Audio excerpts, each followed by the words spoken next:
à tous, on se retrouve aujourd'hui pour parler d'argent et d'argent aux États-Unis. Et comme vous le savez tous, ou comme vous ne le savez pas encore, mais vous allez cliquer sur le petit i pour le savoir, j'ai donc quitté, on va pas dire non plus que c'était un choix. Le Covid a mis quelques petites barrières dans mon job de manager dans un cinéma. Étant donné que les cinémas sont restés fermés pendant plus de 6 mois aux États-Unis, ça a posé quelque peu problème, vous imaginez bien, et ça apporte toujours des conséquences assez lourdes à l'heure actuelle d'ailleurs. Donc j'ai complètement changé de carrière, je me suis reconvertie dans le domaine magnifique qui est l'assurance santé, et franchement je regrette pas du tout. Déjà je regrette pas parce que c'est un nouveau domaine d'apprentissage pour moi, mais de deux, et surtout j'ai un salaire qui est plus gros dans le domaine de l'assurance santé que ce qu'il était au cinéma. Et je peux vous dire qu'après 6 mois de confinement à ne pas avoir de travail et à galérer à retrouver un autre travail, et ben juste autant vous dire en fait que je suis ravie d'avoir ce nouveau travail, mais on n'est pas là pour parler du nouveau travail aujourd'hui, on est là pour parler de l'impact de ce nouveau travail dans nos finances. Après 6 mois de confinement à ne pas avoir de revenus du tout et où on était donc un petit peu limite, parce que le salaire de Kevin nous suffit pour vivre, mais c'est pas non plus... ça suffit quand même de peu, on va dire, c'est pas non plus extrêmement large, sachant qu'ici il faut aussi économiser pour sa retraite. Pensez-y quand même. Alors voilà, je me suis dit que j'allais vous faire une petite update sur tout ça, puisqu'on est désormais capable, pour la première fois de notre vie, du fait qu'on garde un comportement malgré nos revenus qui ont augmenté, très minimaliste, et on fait très attention à nos dépenses en fait, malgré nos revenus qui pourraient nous permettre de ne pas faire attention si on le souhaitait. Et ben du coup, on est pour la première fois capable d'économiser quasiment 50% de nos revenus mensuels, donc tous les mois. On va parler donc dans cette vidéo de nos comptes en banque, de nos potentialités, de notre potentiel d'économie, de notre potentiel financier grâce à ce nouveau travail, et grâce aussi combiné donc, parce que même si c'est pas encore des revenus énormes que je me fais grâce à YouTube, YouTube me rémunère désormais un petit peu, et on va parler de ça aussi ici. Alors là, comme vous pouvez le voir, je prends mon ordinateur.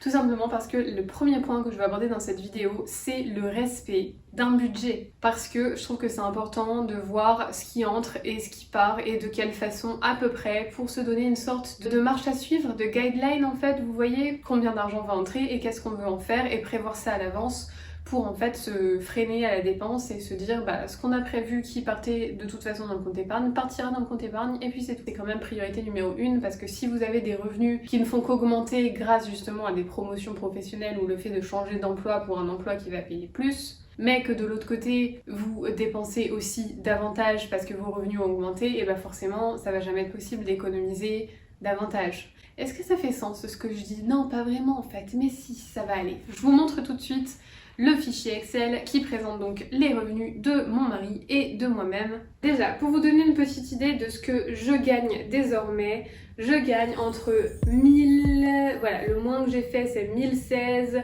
le plus 1226, globalement 1115 toutes les 2 semaines, puisqu'on est payé toutes les 2 semaines aux États-Unis. Donc je vous montre ça tout en même temps. Je suis sur mon compte bancaire là pour prendre des petites captures d'écran. Donc si on prend mon petit budget sur Excel avec ce qu'on gagne et ce qu'on dépense, et quand je dis ce qu'on dépense, c'est que vous pouvez voir en fait toute la liste de ce qu'on dépense, nos dépenses essentielles et un petit peu moins essentielles comme restaurant qui représente que 50 par mois par exemple, comme vous pouvez voir. Mais en dessous aussi vous pourrez voir 401A, 401K, Vanguard, Robinhood, Saving Accounts.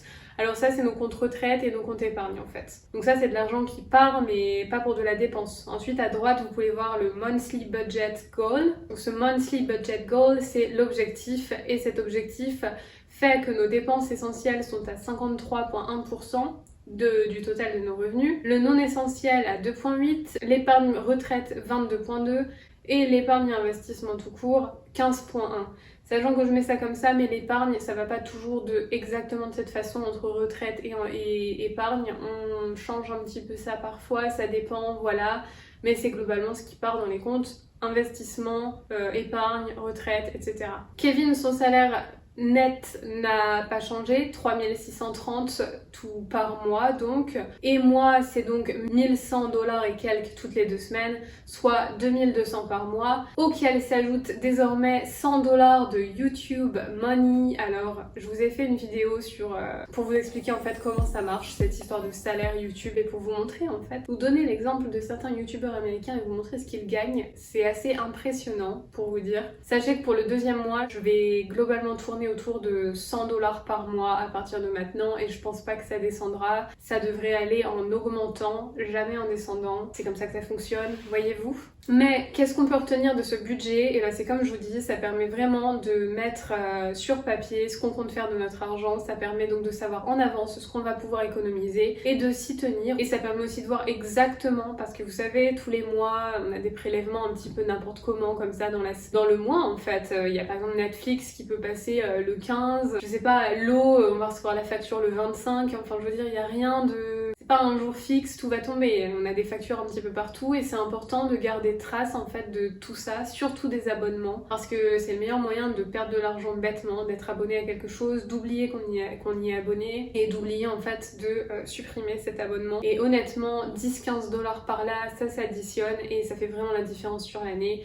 J'avais fait une vidéo, il me semble, où je disais ça, que c'était une possibilité, c'était les erreurs en gros à ne pas faire aux États-Unis qui nous ont coûté pas mal d'argent. Je vais vous mettre ça dans le petit i. Mais en gros, avant de commencer ce travail-là, j'ai refait le récapitulatif de toutes nos dépenses et j'ai vu si je pouvais en annuler ou en réduire certaines. Aux États-Unis, il faut savoir que les contrats internet peuvent se renégocier. Alors nous, par exemple, on payait plus de 60 $ par mois pour une connexion internet assez médiocre en fait. Si on choisit notre débit et on paye selon ce qu'on a choisi. J'ai donc rappelé AT&T Internet avant de commencer mon nouveau travail. J'essayais en fait de grappiller un petit peu partout, soit supprimer des abonnements, soit réduire des abonnements essentiels comme internet. Donc je les ai appelés, je leur ai dit je trouve que je paye un petit peu trop cher, j'aimerais quitter, annuler mon abonnement. Bien sûr que non, j'avais pas dans cette intention d'annuler mon abonnement, j'ai besoin d'internet chez moi, ça paraît essentiel. Mais en fait, en faisant ça, ça permet de faire peur en leur disant que vous vouliez quitter et on va vous proposer une nouvelle offre, tout simplement. Donc j'ai fait ça et j'ai gagné 10 $ par mois, si c'est pas 15, sur ma connexion internet et j'ai désormais un meilleur débit. Voilà, autant dire qu'on connaît une énorme montée en termes de salaire puisque depuis le mois de mars, à cause du Covid, je ne bossais plus, donc de mars à début septembre. Le ciné devait me réembaucher, ce qui n'a finalement pas été le cas parce que j'ai trouvé l'autre travail entre temps. De toute façon, honnêtement, cumuler les 2 travails, ça aurait été compliqué en plus de YouTube qui me prend déjà pas mal de temps. Si vous n'avez pas encore vu ma vidéo sur mon rythme aux États-Unis, je vous la mets juste là au cas où ça vous intéresse.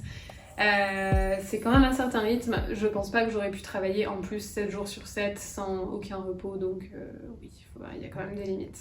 N'empêche que gros changement financier puisque je me retrouve désormais avec YouTube qui me rémunère un petit peu, un nouveau travail qui me rémunère franchement très correctement et Kevin bien sûr qui ne perd pas son salaire, qui garde toujours le même salaire et qui devrait prochainement normalement avoir une augmentation. Il n'y a pas de secret, il faut augmenter ses revenus, son potentiel de revenus au maximum, mais il faut surtout ne pas se laisser tenter par cette société de consommation et ces millions de possibilités de dépenser continuellement dans des choses qui finalement ne nous intéressent pas forcément. On n'est pas matérialiste du tout, on est ce qu'on appelle minimaliste au maximum et c'est ce qui m'importe. Je vois pas l'intérêt en fait de constamment renouveler par exemple son matériel technologique, ce genre de choses. Ensuite vous allez peut-être nous dire pourquoi cet objectif d'économiser autant, pourquoi pas se faire davantage plaisir, je sais pas, c'est peut-être une question que vous avez. Vous l'avez compris maintenant, la finance c'est ma passion, j'adore l'argent plus que le matériel ou plus qu'en fait j'aime l'argent en lui-même, l'accumulation d'argent et les possibilités plutôt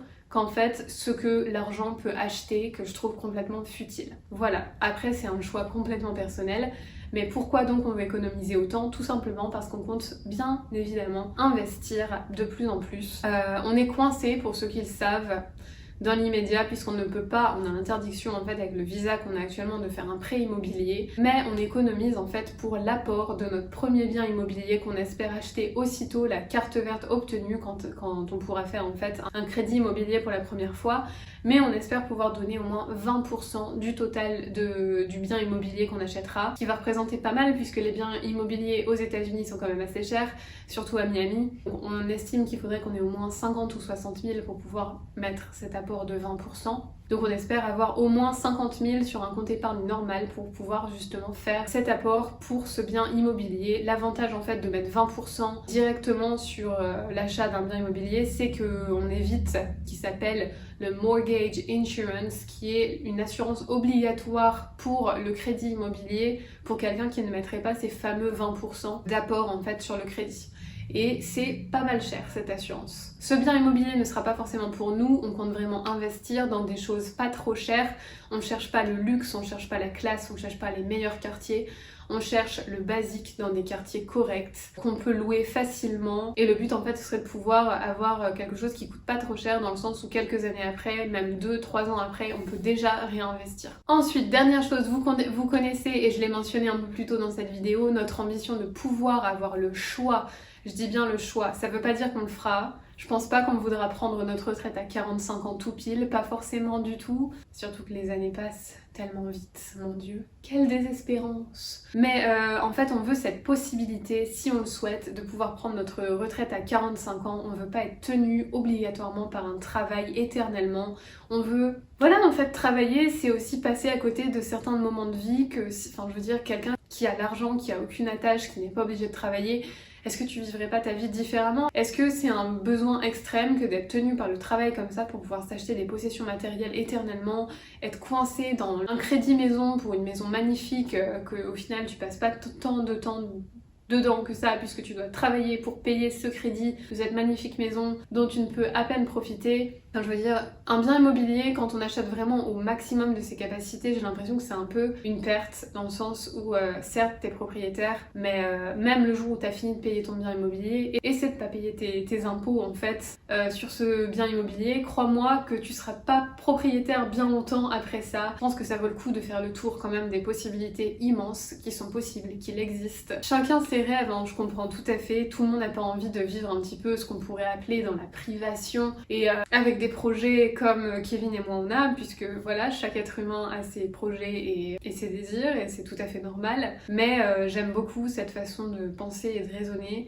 Et en fait, notre objectif, c'est vraiment de s'enrichir et d'avoir la possibilité de partir à la retraite tôt si on le souhaite. C'est le but ultime, c'est vraiment la compréhension financière ultime. Aux États-Unis, vous avez parfois des gens très riches qui roulent dans des vieux pick-up qui ont plus de 10 ans. Et à côté de ça, il y a des gens qui n'ont pas forcément des moyens immenses et qui se font plaisir avec une Ferrari. Et clairement, en fait, ils ne peuvent pas atteindre cette richesse, ils se coincent à devoir travailler pour un tas de tôles qui demain pourrait finir en ruine. Il y a plein de choses qui vont avec le fait d'entretenir une belle voiture par exemple.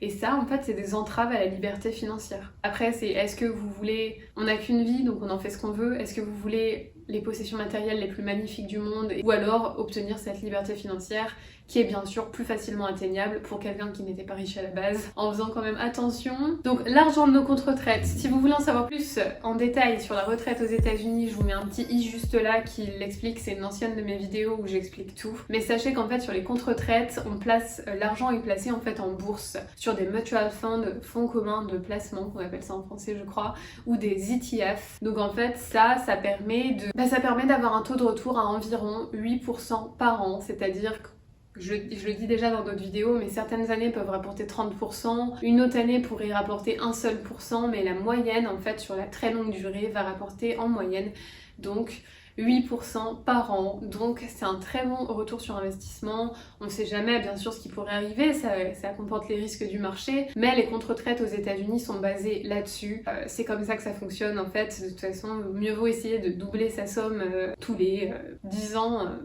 Par exemple, qui est sur son compte retraite, que laisser l'argent dormir à 0%, quoi. Nous, on investit donc activement, mais dans ces comptes retraites qui, en plus du point de vue imposition, sont très avantageux. Et en fait, on ne cherche pas à mettre ça sur des comptes qui vont nous rapporter le même pourcentage, mais qu'on va pouvoir retirer l'argent assez vite, puisque le but est vraiment d'économiser quand même pour notre retraite, pour pouvoir partir à la retraite plus tôt. On n'a pas besoin de salaire supplémentaire, puisque déjà, en ce moment même, on économise la moitié de nos revenus mensuellement. Voilà, donc en fait, le but là, dans cette vidéo, c'était vraiment de vous montrer un petit peu peu l'évolution. La semaine dernière, je vous ai fait une vidéo vous racontant nos petites galères du début et vous racontant aussi qu'on était dans une sacrée galère financière en arrivant ici. Et vous voyez l'évolution, c'est qu'au fur et à mesure des années, on a commencé à avoir un niveau plus confortable, à pouvoir économiser plus.